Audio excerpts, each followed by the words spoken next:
بسم اللہ الرحمن الرحیم عن ام سلمة رضی اللہ تعالیٰ عنہ قالت قال رسول اللہ صلی اللہ علیہ وسلم اذا دخل العشر واراد بعضكم ان يضحي فلا يمس من شعره وبشره۔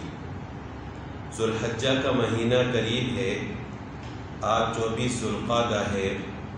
یعنی ایک ہفتہ تقریباً باقی ہے۔ اس کے بعد ذو الحجہ کا مہینہ شروع ہو جائے گا، اور ذو الحجہ کے پہلے 10 دن جن کو عشرہ ذو الحجہ کہا جاتا ہے، یہ بہت ہی فضیلت والے دن ہیں۔ ایک تو یہ ہے کہ ان میں قربانی اور حج جیسی عبادت ادا ہوتی ہے، اور اس کے ساتھ ساتھ ان دنوں میں عبادت کرنا اور روزہ رکھنا یہ بھی زیادہ فضیلت والا عمل ہے۔ ایک حدیث میں آپ صلی اللہ علیہ وسلم کا ارشاد حضرت عبداللہ ابن عباس رضی اللہ تعالیٰ عنہ سے روایت ہے کہ آپ صلی اللہ علیہ وسلم نے ارشاد فرمایا کہ اللہ تعالیٰ کو نیک اعمال جتنے ان 10 دنوں میں زیادہ پسند ہیں، اتنے باقی دنوں میں پسند نہیں ہیں۔ یعنی ان 10 دنوں کے نیک اعمال اللہ تعالیٰ کو بہت زیادہ پسند ہیں۔ اسی طرح ایک حدیث میں حضرت ابو ہریرہ رضی اللہ تعالیٰ عنہ سے روایت ہے، فرماتے ہیں کہ آپ علیہ السلام نے ارشاد فرمایا کہ جو شخص ان 10 دنوں میں سے کسی ایک دن کا روزہ رکھے گا تو اللہ تعالیٰ اس کو پورا سال روزہ رکھنے کا ثواب عطا فرمائیں گے،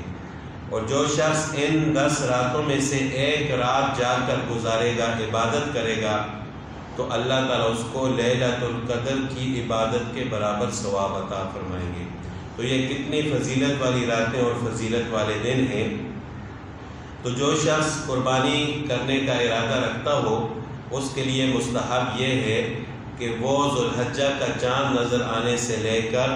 قربانی کرنے تک اپنے بال اور ناخن نہ کاٹے، یہ اس کے لیے مستحب ہے۔ مستحب کا مطلب یہ ہے کہ اگر ایسا کرے گا تو اس کے لیے اجر و ثواب ہے، اگر نہ بھی کرے تو گناہگار نہیں ہوگا۔